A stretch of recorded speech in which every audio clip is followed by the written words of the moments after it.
Sebenarnya darah itu adalah darah yang ditumpahkan Yesus di kayu salib, karena di bawah salib Yesus ada tabut perjanjian yang dilakukan oleh orang Israel dengan Yahweh. Nggak ada kekurangan, Pak. Di sini, Pak, saya salut dengan Bapak mau mengakui. Kami, Pak, bawa data, Pak. Di mana perjanjian yang pertama itu yang mana, Pak? Bapak boleh bertanya sama saya. Ibrani 13 dikatakan, jikalau seandainya perjanjian pertama itu tidak bercacat, maka tidak akan ada dilakukan lagi untuk perjanjian yang kedua, untuk tempat yang kedua. Itu, Pak, dikatakan di Ibrani 8. Jadi perjanjian yang dilakukan adalah perjanjian antara orang Israel dengan Yahweh. Itulah yang perjanjian pertama, Pak. Perjanjian itu, Pak, adalah kesepakatan kedua belah pihak. Ada materainya. Apa materainya? Darah. Jadi waktu itu di Keluaran 24 ayat 6 sampai 8, orang Israel mengadakan perjanjian dengan Yahweh dengan materai darah lembu jantan. Disaksikan oleh Musa, disahkan oleh darah lembu jantan. Itu dia, Pak, perjanjian. Boleh dibaca, Pak, Keluaran 24 ayat 6 sampai 8. Oke, Bang. Saya mau nanya yang soal perjanjian. Tunggu dulu, Bang Hosea. Tunggu dulu. Ya bisa, boleh. Tapi saya dulu ya, Bang. Sebentar aja. Ya, jadi apakah penyalipan Yesus itu merupakan satu perjanjian juga, Bang? Itu perjanjian. Karena gini, kenapa Yesus harus disalibkan? Dia bertanya kepada host, kamu bukan narasumber di sini, kamu. Host yang menjawab, bukan kamu. Iya. Saya mau bertanya karena Bang hostnya tadi cerita bilang perjanjian antara Musa dengan YHWH itu adalah darah lembu. Apakah darah manusia ini merupakan perjanjian juga, Bang? Saya minta penjelasan. Iya, Pak. Jadi setelah dikatakan di Daniel 12 ayat 4 bahwa materaikanlah kitab itu, katanya, karena akan banyak orang yang akan menyelidiki kebenaran tentang kitab kerajaan sorga itu. Jadi sekarang ini banyak orang yang akan tambah pengetahuannya, tambah hikmatnya karena mencari kebenaran itu, yaitu Yesus. Jadi sekarang tentang darah itu makanya diberikan Yesus. Pertama Yesus lakukan kepada murid-muridnya di Matius 26, inilah darahku sebagai darah perjanjian baru. Itu katanya. Itu adalah sebagai simbolik dibuat Yesus. Sebenarnya darah itu adalah darah yang ditumpahkan Yesus di kayu salib, karena di bawah salib Yesus ada tabut perjanjian yang dilakukan oleh orang Israel dengan Yahweh. Jadi darah itu ditemukan oleh Ron Wyatt, dan darah itu terdapat kromosom dari Maria. 24 itu kromosomnya dari Maria. Dan darah itu hidup sampai sekarang. Jadi darah itu dipercikan oleh Yesus dengan tujuan apa? Begini secara rohani dikatakan Yesus. Ini ya Yahweh ya, selesai ya perjanjianmu.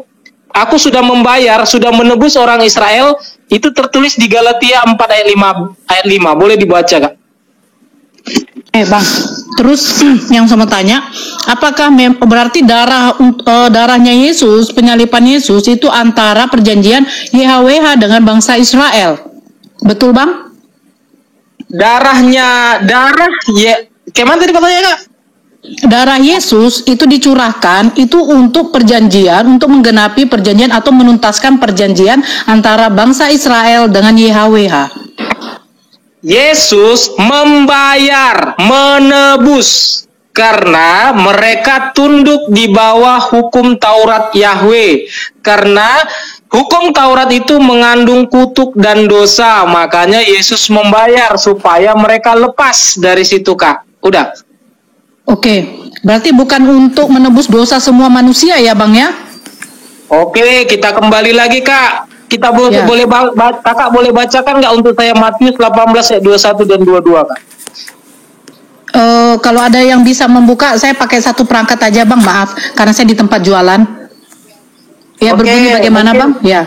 Mungkin gini, Kak, kalau nanti Kakak bisa ingat-ingat ayatnya, Tuhan, sampai berapa kali Kak aku harus mengampuni saudaraku jika ia berbuat dosa kepadaku? Sampai 7 kali? Bukan. 70. Melainkan sampai 70 kali 7 kali. Saya tanya sama kakak, adakah orang yang berdosa sama kakak melakukan kesalahan jahil atau mencuri atau mengapakan kakak dalam satu hari itu sampai 490 kali? Sementara dalam satu hari itu ada 24 jam. 24 jam. Taruh kak 10 menit sekali kak. Masih 240 kali kak. Adakah orang yang 10 menit sekali mengganggu kakak berbuat dosa sama kakak? Yang kedua, mana ayatnya? 1 Yohanes 1 ayat 9. Jika kita mengaku dosa kita, maka Dia yang setia dan adil akan mengampuni dosa-dosa kita. Jadi dosa itu kak. Oh ini sekarang bagian Bang Warat. Bang, coba jelaskan tentang dosa bang.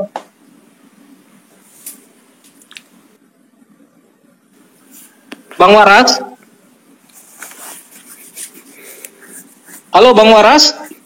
Ya, dosa itu adalah, kalau kata dasarnya adalah harmatia, itu melenceng dari perintah Tuhan. Jadi akibat dosa itu adalah maut gitu ya. Jadi pelanggaran yang dibuat oleh orang Israel itu ya mereka ditebus dari maut gitu ya. Begitulah cara Yesus untuk mengeluarkan orang Israel, karena mereka tersandra oleh si Yahweh tadi, membuat perjanjian. Orang Israel itu tersandra. Orang Israel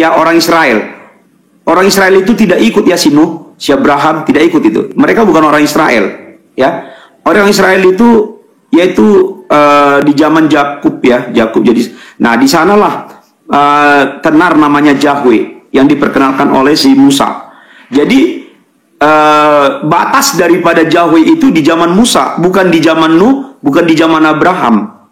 Nah, di sanalah orang-orang Israel itu tersandra, makanya harus dilepaskanlah mereka di bawah hukum Taurat atau kutuk hukum Taurat. Abraham, Nuh tidak tersandra dengan hukum Taurat. Mereka juga cara penebusannya mereka berbeda ya. Katanya Yesus ketika dia 3 hari itu dia ke alam maut untuk menyelamatkan orang-orang tersandra waktu zaman Nuh. Mereka tidak percaya tentang air bah. Begitu. Silakan Bang, kalau ada yang kurang tambahin.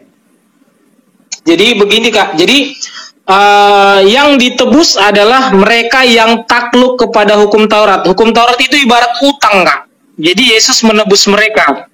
Jadi dosa itu di dalam kerajaan sorga, bukan di dalam agama kak. Dosa itu di dalam kerajaan sorga itu, hukum kerajaan itu berlaku yang namanya amnesti. Amnesti itu kak pengampunan. Jadi dosa itu pengampunan kak. Jadi seberapa besar pun dosa kita kak, ya bisa. Tetapi dengan syarat benar-benar kita bertobat. Bukan berarti karena kita sudah mengikuti Yesus bisa suka-suka kita. Bukan seperti itu kak. Jadi banyak orang Kristen sekarang, makanya saya bilang tadi, ya ke gereja kak simbol, kurang apa sih kak? Saya mau langsung aja, kurang apa sih kak Ferdi Sambo? Kalau kakak lihat secara ibadah, mereka ibadah selalu apa? Tapi terakhir bagaimana ketahuannya? Itulah salah satu contoh, dan banyak contoh-contoh lain ya.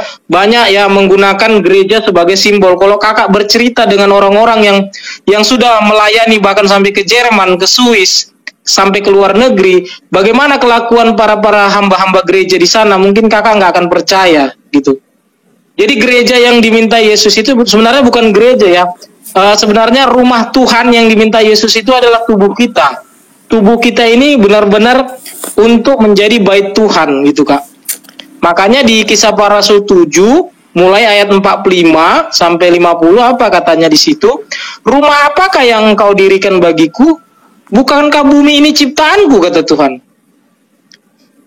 Nggak mungkin kita membuat rumah Tuhan itu sekecil itu kita bilang rumah Tuhan.